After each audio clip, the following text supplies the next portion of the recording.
Well, hello, everybody. I think you can hear us. Hello. We have audio. Hello.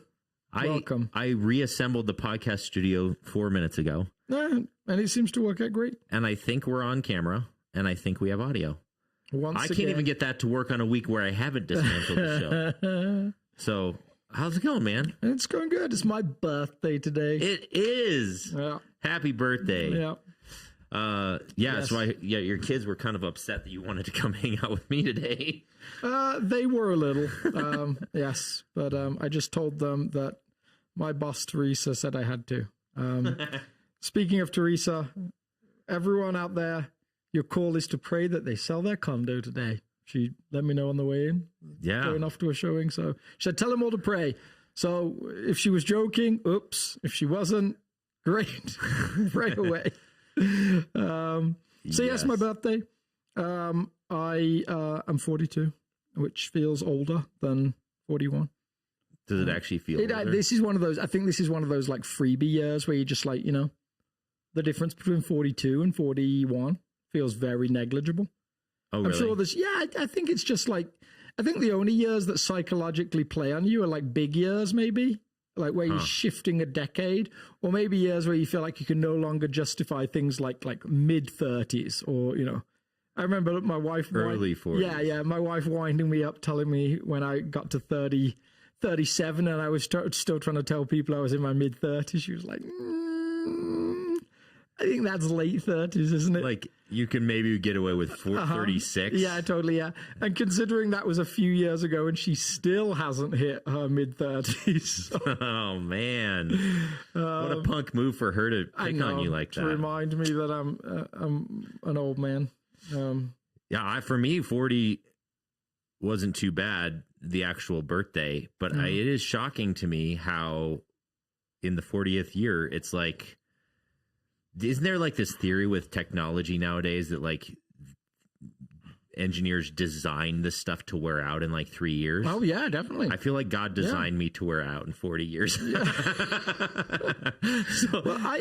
Is it maybe it's so that I don't know, like I pay attention and start like taking care of myself differently? Maybe. I don't know. I happened to pick up like I got to sleep in a little lie-in this morning. Laura brought me a cup of tea, and I was sat just contemplating a little bit. Picked up a book that was next to my bed called "The Valley of Vision: Puritan Prayers."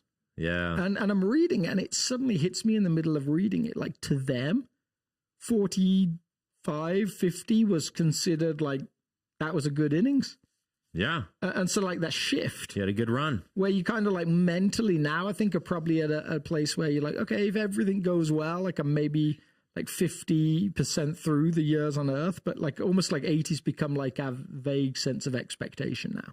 Yeah. And we've got a gentleman in our community and his wife, Gary and Joe Oakley, like they are in their 90s. And still just like motoring around, still driving themselves to church, still just, living life and traveling about. And you're like, oh, okay. Maybe it's not even halfway these days. Someone said to me once, the person that will live to 200 has already been born. Wow. That's the belief, like that someone's going to make it to 200? Of people that have been born, yes. That's wild to even think about. I'm pretty sure that was the number I heard, because I'm sure someone's already hit like 136, right? Oh, really? Yeah, I think that was the oldest person to live like 136. I could be wrong. I don't know. I'm not an expert in the field. But yeah, maybe it was 100. If we don't get back to Bible subjects, I'm going to fall asleep. This isn't your cup of tea. You're not sociological. No, I don't get it. No, I just have not researched that at all. Huh. So yeah, I've usually researched everything. All I know is that I'm falling apart. Well. So yeah, my wife's rushing medication over here so that I don't die. I got an infection from a bug bite. That's when you know. And then evidently bug bites are like deadly nowadays. Just once you're 41. Those bugs have evolved. Well, yeah, I think that's... yeah. So Sunday, you preached your favorite sermon ever. Oh, man, I did not love Sunday's sermon. I was...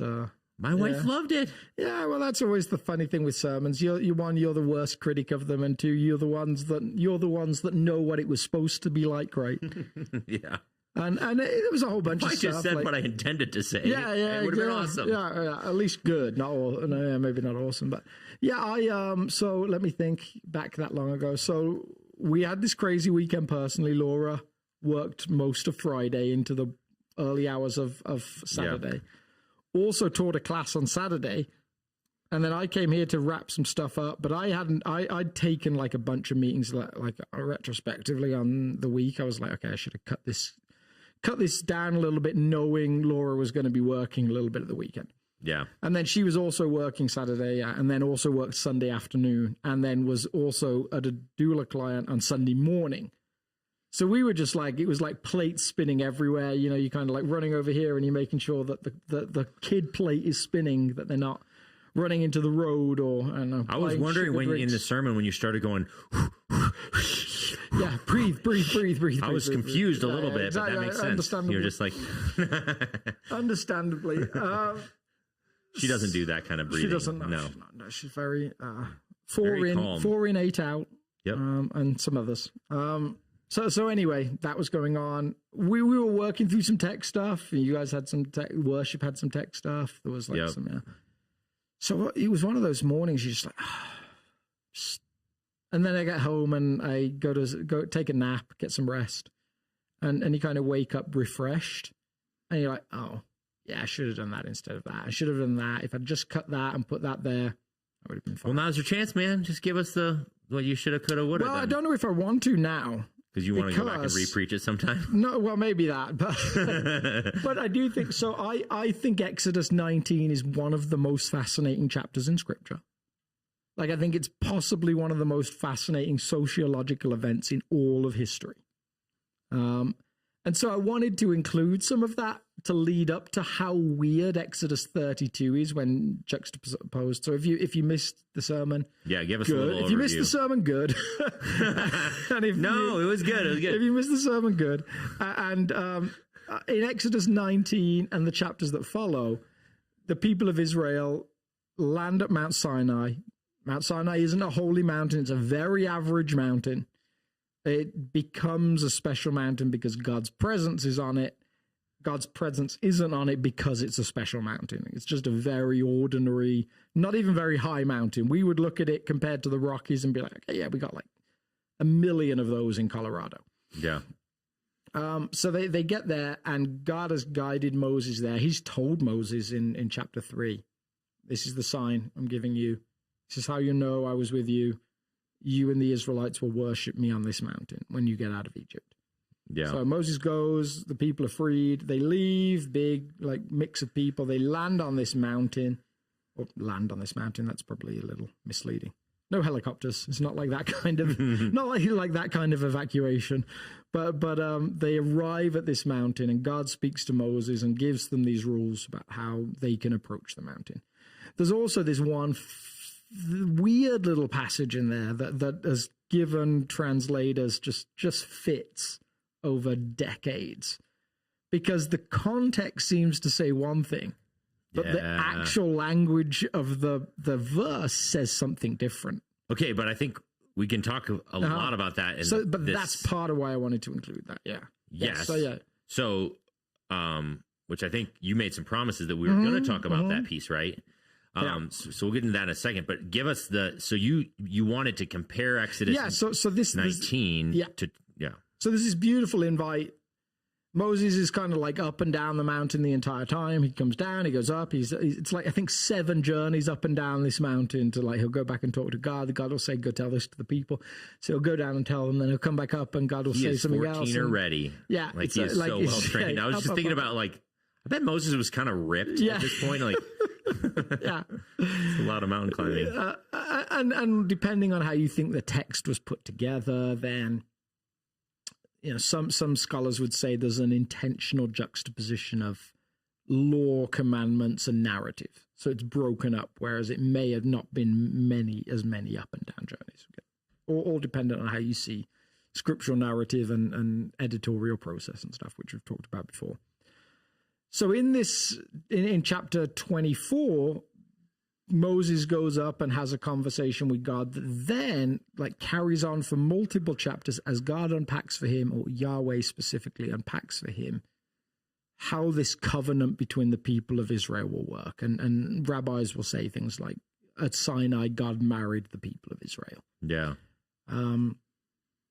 And so he's giving him all these instructions for the temple, for the tent of meeting, tabernacle, for sacrifices, all through these chapters 25, 26, 27, 28, in preparation for the people to fail to uphold the covenant.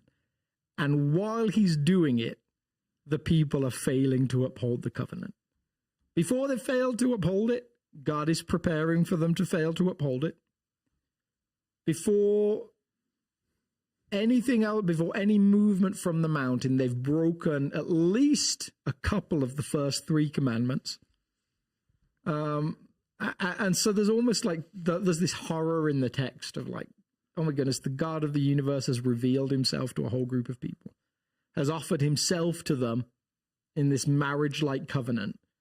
And before they've even moved, I mean, it's like nothing's happened. It's if from the marriage illustration, they've committed adultery before the wedding ceremony is finished. There's not, and it's not like a movie clip where it's like, oh, by the way, years later, or 20 years later, or it's current time. They're already being unfaithful, and God is already preparing for them to be unfaithful, already writing ways that he will navigate through their unfaithfulness, which is just incredible. So it's horrific that there's this beautiful reveal that's unheard of in that time and in that place. And they take this time to build this golden calf. And so I wanted to really place these two narratives together. But this is where you get that frustrating, and we've talked about this before. Yeah. Sometimes you get so excited about the text that you forget, well, what am I actually trying to do with the text? Yeah. Because actually what I wanted to spend most of my time talking about was how, as both a community and as individuals, we can actually get pulled into worshiping something other than God. We may not build golden calves today, but we have things that do the same thing functionally. Yeah. And I spent so much time going through text, I was like, 20 past 11. It's probably time to try and wrap this thing up. Oh, yeah. Yeah. I mean, if you've never done any teaching or preaching or whatever, there's this weird recommendation I would have for you to maybe step into some of those spaces, or there's almost nothing like being forced to think through a text to the point where you do something with it. Yeah, we see that with the prepare it to preach or whatever. But yeah, that final step is so difficult. Mm-hmm. But then sometimes you get but the study process is sweeter and enjoyable. It's a whole world in and of itself that you can get lost in. But if you don't have the sermon to deliver, or the class to teach, or the kids' classroom, or whatever it is that you want to teach from it, you may not have the motivation to actually dig deep enough and truly enjoy the fruits of study. Yeah. So we actually weirdly, I think, get... When you love Scripture, you get excited about Scripture. Yeah. And so you want everybody to see, to enjoy like you're enjoying. Oh man, yeah. Come and look at this with me. Isn't this a curiosity in Scripture? Come and feel the and it's never ending. Yeah. There's so much you can say about it. It's never it was my complaint when we finished with the Sermon on the Mount. I wanted to start over again because we missed so much. Yeah. And it's so rich, and there's so many ties, and there's this cross reference that we didn't mention, and Yeah, so every week feels like and that's what people talk about. The magic of Scripture is that you can study Scripture for half an hour and capture its main thrust. The God of the universe unveiling a story with people, with humanity, working for them, redeeming them. You can study it for your whole lifetime and still just stepping into the depths of its waters.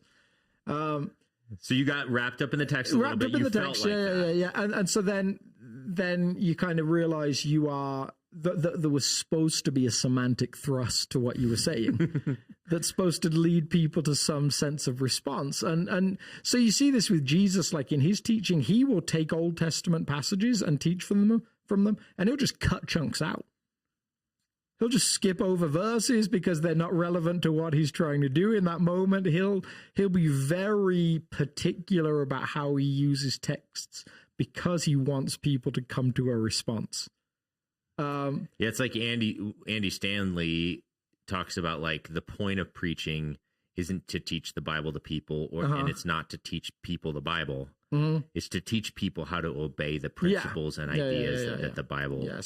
And so, like, so Jesus does that. Like, he's like, he doesn't feel like he has to give all of the nuggets away in one shot, as long as it helps transform someone's life into his image further. So I think he's willing to sacrifice it. I think sometimes, as a person who loves to go through a text and gets excited about all the different things it says and all the different,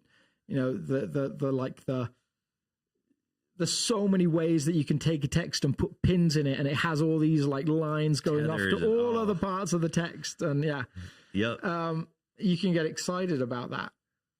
And realize that you didn't get as much time with the point of, like, well, what do you do with this now? Yeah. So you were concerned that maybe you got a little bit too much into the, like, nerdville of enjoying the scripture itself, and that you didn't give as much time as you'd hoped. Oh no, I wasn't concerned. I just definitely did it. But I think it came across because there was like this. It's kind of like the last time I preached, it felt like was one of the worst times I ever preached. And mainly because my structure was really weak. And then that week I had multiple people tell me specifically my structure was what helped them. And I was like, okay. Yeah. So, but like, and I feel like you're saying like this application piece, or this like, how does it affect my life piece, was part of the reason why you felt like it wasn't as strong. And yet that was the very first thing that my wife mentioned when she was like, you know what, I just walked away feeling like this deep sense of conviction that I have some stuff to work on. So, but I think like what I often think is, when you talk about that sense of like conviction around a way you're living in the world, like there's all sorts of ways that we live that might be reflected, or might be revealed to us through the reading of scripture and the study of scripture, that kind of points the finger of Nathan, that thou art the man. Yeah. But I do think there's some people, I think perhaps like Alison, who's sensitive and feels and is going to get there because she'll feel the conversation of the Spirit. There's something here, and she'll pursue it perhaps. You know her better than I do. There's other people that really need, I think, you to get down to some of the specifics, to get to the, like, it's quite easy to say something like, let's pick an example. Like, all I had really time to do was talk about like how you might categorize the big three of idols of like of money, sex, and success. Yeah. Or power, depending on, what's easier for you to kind of grasp. Those are really just umbrella terms for almost anything. Yeah. But it's pretty easy for a person in a monogamous, permanent, covenantal, heterosexual marriage, like we've talked about, to be like, oh yeah, sex isn't an idol for me. And then there's ways that you can start to like push on some of their ways of being in the world that, isn't it? Like, there's ways so that you wish you'd had more time basically to get past the surface layer of people's, like, this one's not for me. Yeah. And remind them that, it absolutely totally is. I mean, we and you and I both know people that are very poor to whom money is an idol. And we know people who are very rich to whom it isn't. Yeah. So like when I worked with teams in Africa, I was interviewing one of the African pastors who was hosting one of my team members. And I was just asking him, like, I was telling him how excited I was for these young Americans, interns to break some of their idols of materialism, because materialism is a strong struggle for a lot of Americans, because we have access to so much. And most of these students were like middle class kids. So, and he looked at me, he's like, oh, I might make a case to you that Africans struggle with materialism way more. And I was like, what are you talking about? He's like, oh yeah, like you guys have tons of stuff. He says, we have like some of these folks, some of the houses they're going to live in, they might only have a couch and a TV, but they care about that couch and TV more than any other thing in their entire life. Yeah. Like very few items that they obsess over. Like if that thing was to get damaged or stolen, their world would be devastated. He's like, that's just as materialistic. Totally, I was like, huh. So I hadn't thought of that. Yeah, I've got some friends back in Michigan who are, I'm kind of friends with their whole family, and they as long as I've known them, have been somewhere around what I might describe as wealthy. I'm just going to pick that as a generic term, but they're so not tied to it. Yeah. So like they're the people that leave the house and they don't lock it, and the mom's just like, if someone steals something, they probably needed it more than we do. They're the people, their house? Yeah. No. They're the people that, like, you fly back into the airport, or at least at one time, they were like the people you'd fly back into the airport and you need a car. And they're like, oh, yeah, one of our cars is in the parking lot. It's probably got the keys in it. Like, just very loose holding of possessions. Yeah. And so we all have different assumptions around those things. Yeah. You can think that someone who's very powerful must naturally have power as an idol. And yet you just need to worship having power over your kids to make it an idol. So you just kind of like, you realize that there's all this. I'm really glad you didn't get to all that stuff. There's all these undercurrents that just, you kind of just feel at times like it would have been nice to have space to kind of poke on some of those a little bit, and just, when a doctor does that, they call it guarding. If you go to just for an annual checkup, they'll just push on some of the parts that are supposed to be at least somewhat soft, especially around your digestive system. And if they find a point where you're like, or you're sensitive, they're like, okay, like let's look at that a little bit more, because there's something about your reaction to that. Or if you're 40, everything. Ow. Just cut off my arm. That's right. I need to play guitar. I can just sing. So I didn't feel like there was time for that. Yeah. Broadly. And so that we get to do this now. But you made a promise that we'd actually go even deeper on Nerdville. Yeah. So let's go deeper on Nerdville. So I've got the text here. So is it in 19? It's in 19 verse 13. 19:13 is the text that we'll look at. The context around it is that Sinai has become a holy mountain because God has come and rested his presence on there. Yes. And there's all this preparation work in verses, really like verses 3 downwards, where it says, this is the offer God has for the people. I'm going to make you, if you'll accept me, a kingdom of priests, a holy nation. Verse, is that 3? 6, yeah, kingdom of priests. All the offer to the people in verses 7 and 8, their response, we will do it. And then God says in verse 9, I'm going to come to you in a dense cloud. People will hear me speaking and always put their trust in you. And then there's this preparation of tell them to get ready. On the third day, I'm going to come down on Mount Sinai in the sight of all the people, put limits for the people around the mountain, and tell them, do not approach the mountain or touch the foot of it. Whoever touches the mountain will be put to death. This is in this preparation phase. So Moses goes down, he puts all of these boundaries around it, so people can't go on the mountain. They have yellow cones everywhere, yeah. The caution tape. Yeah, caution tape, orange cones. And then there's this offer of when the ram's horn sounds a long blast, they may, and in the NIV, approach the mountain. Except that's not what it says. Okay. Yeah, so talk about that. So is there another chance? Oh, actually, the NIV, you and I tend to like the NIV, and I, partially because I think that even though there might be a little bit, like there's some other translations that are a little bit more wooden. Yeah. The NIV seems to do a pretty good job with its translation in most cases. When they first invented this process, the NIV people used to call it dynamic equivalency. Yeah. So they were like, we're going to give you what it would mean if someone said this kind of thing in English. Now, if you're listening and you're kind of like, I don't understand, why can't you just translate it directly? Well, you can. The problem is, you can't compare the number of words in English to the number of words available in Hebrew. Well, actually, you can compare. That's the point. Like, there's just so many more options in English. We have so many words for everything. We're so verbose, and Greek and Hebrew both are older languages and therefore a little bit more efficient. Yeah, they're a little bit more efficient.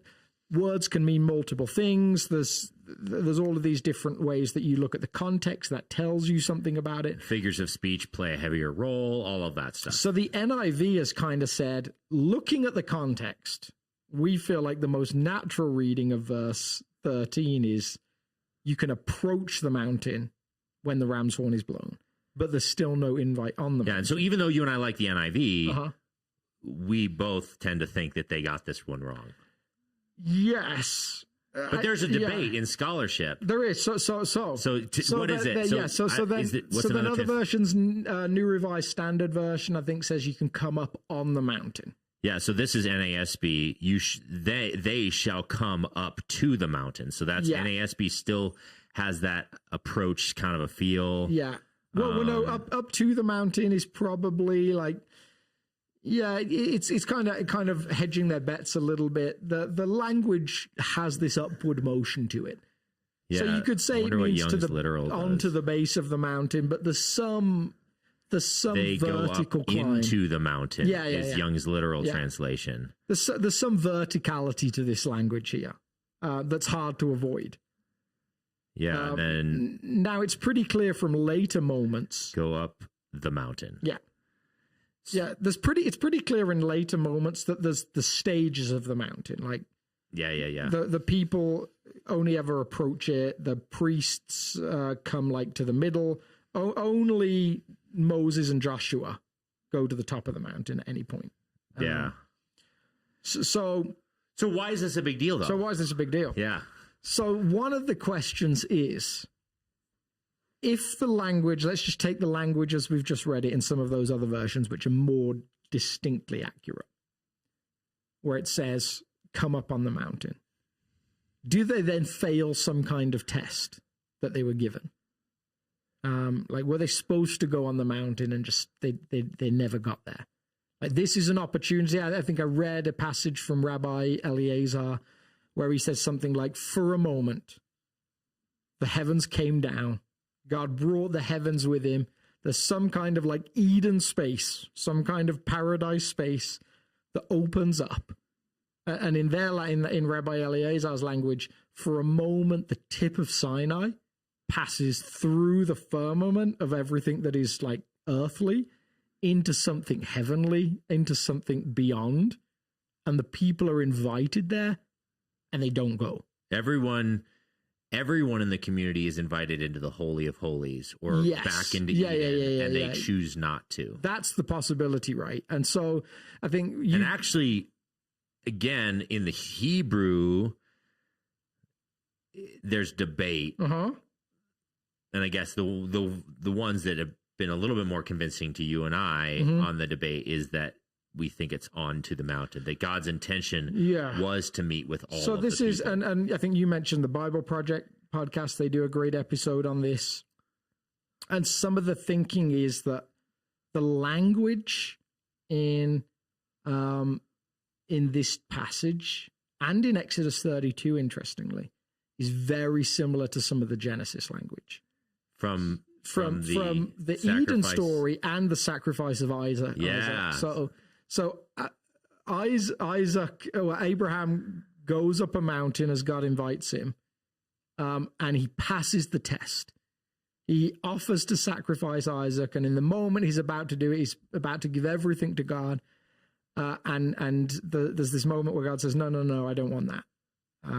And this is the other option. Here's this ram, sacrifice that instead. He passes the test because he goes up the mountain faithfully. The people are afraid to go up the mountain in Exodus 19, so they don't.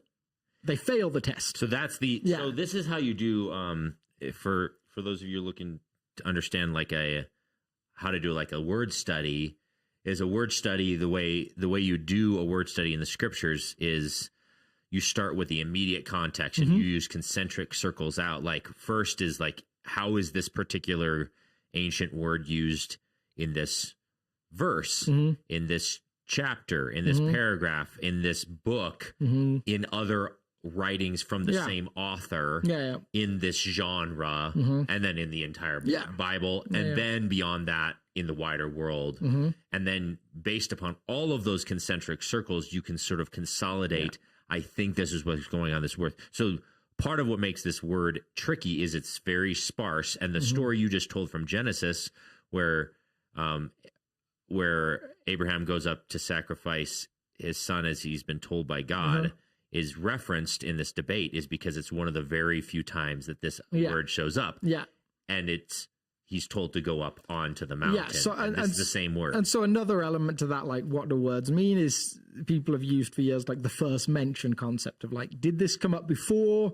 Like, how can we kind of track back to it and say, oh, this story was first, and now this story's come like on its heels. And that happens, especially in Hebrew literature. A lot more in the Old Testament than in the New Testament, where there's a lot more independent writing happening, and we gathered it. They kind of are tracking with their stories and their, So all these different things going on. Now, the other side of that argument, as I understand it, is this. It's that Abraham was invited up the mountain, and going up was a test he failed. He was never supposed to go up the mountain. He was supposed to, when God said, come and sacrifice your son, say something like, that's not what you're like. I'm not doing that because you're not a Canaanite God. Which is kind of what I preached when I preached that text semi-recently, like, or I at least asked the question in the course of that sermon. Maybe Abraham was supposed to basically push back on God. You're not the kind of God that asks for children. Which is what he did for Sodom.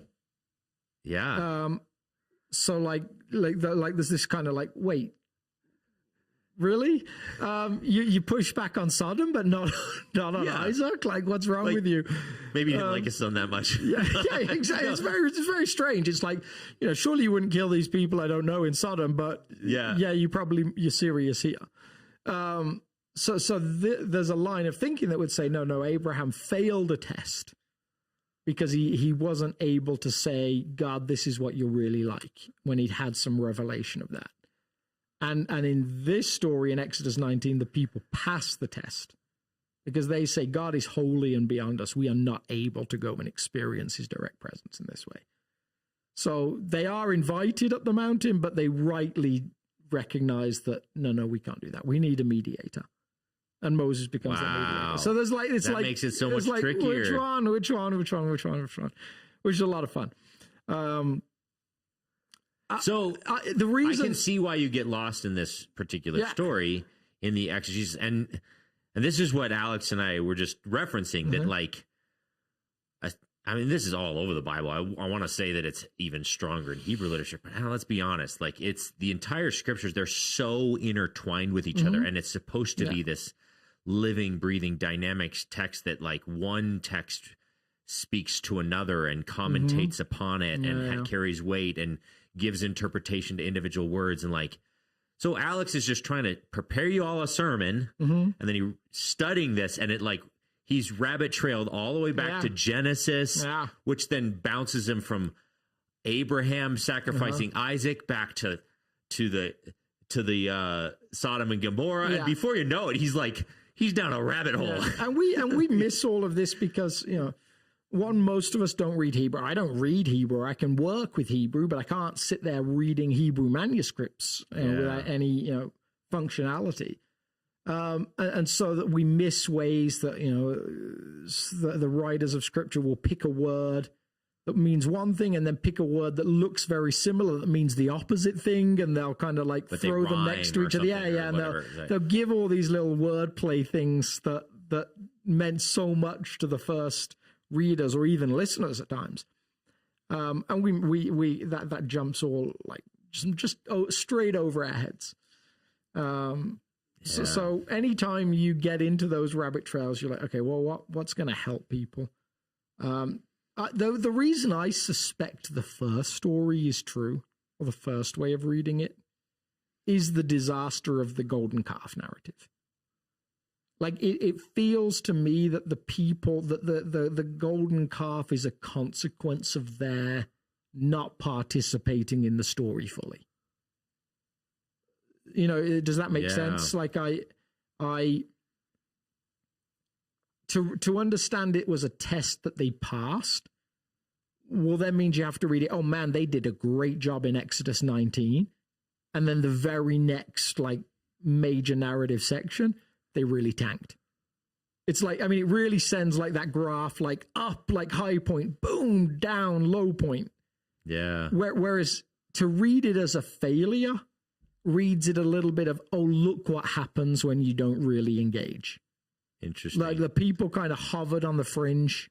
And so when I first went through this, because for me it was the opposite journey. I started in the Genesis text and made my way to Exodus text because of the same exact textual issue. And so when I first studied this passage, it was coming from that angle, and I wrestled with it and all this stuff. But I was infuriating because I want to read it one way in Genesis and a different way in Exodus. And you know what I mean? But I think that's potentially okay. I think it's okay to see Abraham as somewhat exemplary in this and the people as not. I don't think you're reading it different. I think you're reading it consistently. No, what I'm saying is like, oh, you think Abraham did fail in Genesis? That was what I want to read it as. But then on this case, I want to read this one as they failed also. Yeah. And so, and here's the reason I brought up. So after wrestling with way too much time and probably wasting way too much of my sermon prep time that week on this subject, I was listening to another rabbi who basically, which you've even hinted at this in past episodes, who basically like, why not both? Yeah. And so, and again, comes back to our obsession in the West with, did we get the interpretation right? Or is the point of this nuance to get us to wrestle with and ask questions and learn a couple different things? Like maybe the ultimate way to pass the test is to go ahead and ask God, what's going on here? Or well, maybe, and then the beautiful question, what am I supposed to learn from it? Yeah. And so like, some of these textual confusions can drive you mad because you are afraid that you're going to get it wrong. Yeah. Or they can drive you to question your own soul and ask yourself and say, God, are you the kind of God that would do this? And what's the nature of prayer? Should I be asking or challenging you in my own prayer life, or should I not be doing that? Or reflecting on, you know what, you are so holy that I can't even stand in your presence. And all of those things are true about God. And so maybe it's just there to mess with us. Yeah. And so let me give you one more thing that I wish the sermon could have got to, and again ran out of time for. Because I do think this is like where while there's multiple ways of reading it, this is where the big semantic thrust is. I actually suspect that the story is less connected to the Abraham story than it is connected to the Adam and Eve story. Okay. So I think because of the mountain aspect, we tend to like get so obsessed with the geography of it. Yeah. Okay. When I actually think the central aspect to it is not the geography, but the presence. So you've got like Adam and Eve who live in the presence of God. And there's some part of that story that malfunctions and they end up naked outside of God's presence. Yeah. Well, that's exactly what happens to this group of people here. They hold back from God's presence. They don't go, up the mountain, sure, but primarily in the direction of God's presence. There's multiple other mountains that they could have traveled up and it wouldn't have been the same thing. Like there's mountains all around them, but they don't move into God's presence as they're invited to. And they end up in Exodus 32 outside of God's presence, naked and afraid. In actual fact, there's rabbis that talk about Exodus 32 as Israel's fall. It's like Israel's Adam and Eve moment. Like a national version of this individual failure. Yeah. Wow. And they talk about how that, like, just like Adam and Eve's failure reverberates across humanity, they talk about there is no generation that hasn't felt the effects of the golden calf. Yeah. And again, the reason I would agree with you about the Exodus piece is if you read all of the book of Exodus, there's like this, and I was trying to find a specific text on Sunday. I like did a little detour while you were preaching, trying to find a specific example because they're sort of littered all throughout Exodus. But like, there's this low grade frustration in God's voice in Exodus. And you know where it comes from is it stems back to, won't you just let me love you? Won't you just let me be in relationship with you? And you're always smoke screening. You're always avoiding the end game, which is me with my people. Yeah.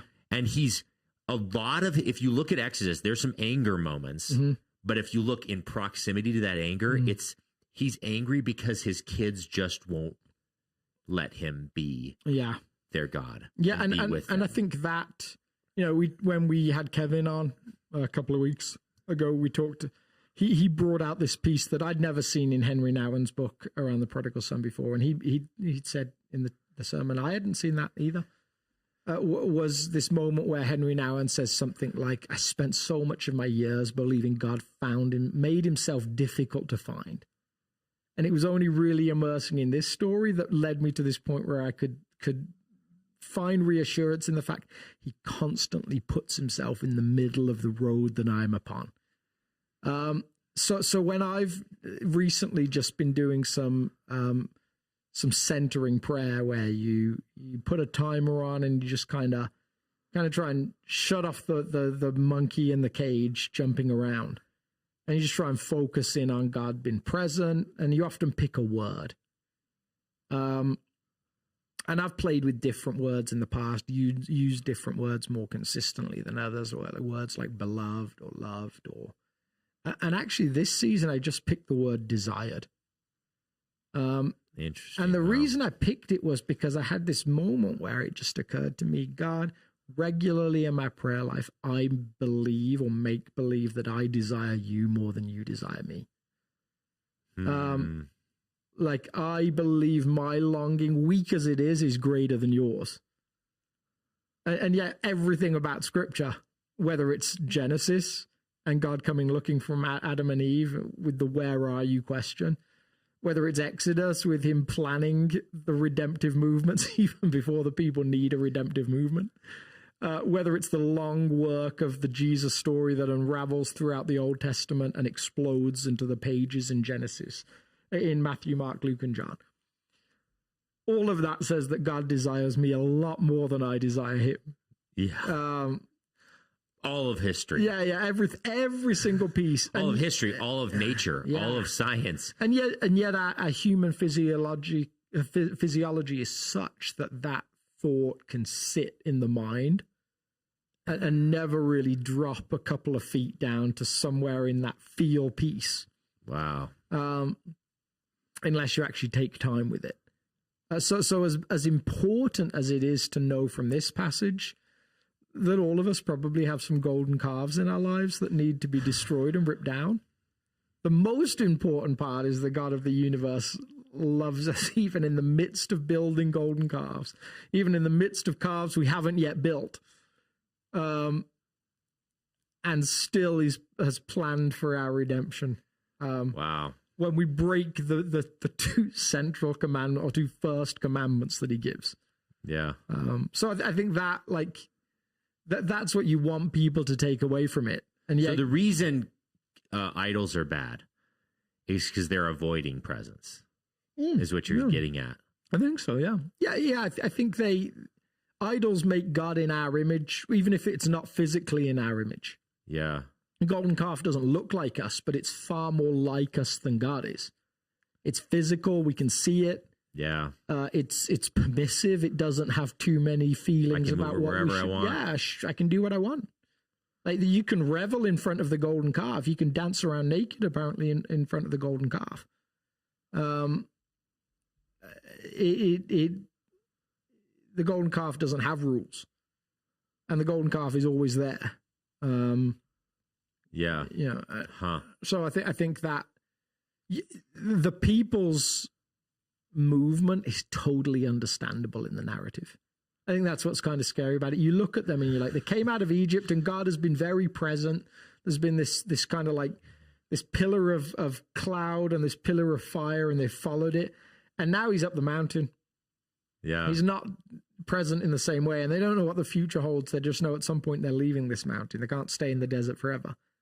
And so their request of Aaron is like, make us a God that we can call Yahweh, sure, but he is there. And so when other nations see us, they see our God in our midst. Wow. Don't leave us with this God that kind of says he's there, but we don't see. And now the guy that talked to him all the time, he's gone as well. Huh. Yeah, by the way, thanks for all the cool Aaron shout outs on Sunday. This horrible character, Aaron. I don't know if we talked about it on the show. I know we talked about it after the show. Yeah. But how I've teased my parents multiple times, like, why Aaron? He's not exactly a stellar character. He had a fancy coat, and that's about it. Lots of places in the world, people use the name Moses, but it feels really uncommon in America. Yeah. I mean, it's all over Africa, right? Moses, you meet tons of Moses.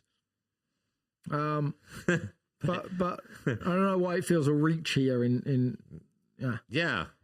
Whereas Aaron feels fine. But I can't remember if I mentioned this in the podcast last week. There's actually someone wrote a book about Aaron called "The Clothing Makes the Man." Because the one thing we find out is he's got this amazing like suit of clothing. Yeah. But I mean, Moses is still the one that does all the stuff. Yeah. He's supposed to be the spokesperson. Moses does all the talking. Yeah. He's supposed to represent God and be for the man as the high priest. Moses kind of does most of that. Yeah, when Miriam gets sick, we're told like you have to go tell the priest when you have leprosy, but Aaron can't do anything about it. Moses prays for her and she's healed. Moses still functions as the mediator even when there's this priestly system. Yeah. Well, I guess at least for my pride's sake, I'm glad my parents didn't name me Moses. Aaron might be a little bit more accurate. Well, that's what I said. Like I'm far more likely to make idols than break idols. Yeah. By nature. Yeah. So there you go. Like that's a text that is just rich with curiosity and rich with implications and sort of the nerd side of things, but also behind all of that is this voice of God that's like calling out to us and saying, I want to be with you. I want to be with my people. And why do you keep avoiding me and like placing idols in between me and you and all of this stuff? So there's your invitation. There it is. He wants to be with you. Yeah. What else? Is there anything else you want to share? No. What did we do? 47 minutes? That's nuts. How long do you think it'll take me to ramble while I go and try and shut off the podcast? Because now I'm logged out of my 47 computer. 47 seconds. Thank you all for tuning in. Fascinating episode in my mind because I've forgotten about some of that textual conversation, even though we talked about it the previous week. Super interesting. If you could give us a review on podcast services, like, subscribe, send us questions. It's actually one of our favorite ways of engaging on the show. If you have questions about the subject that Alex preached as he's preaching it, feel free to shoot us a note. redcouchtheology.com. You can just fill out, it's a tiny little form. First name or name, email, question box. Just fill it out, send it on. We'll address your question in the show. Love it. And anything else? No, 52 seconds. Oh, you counted? Yeah. All right. Bye.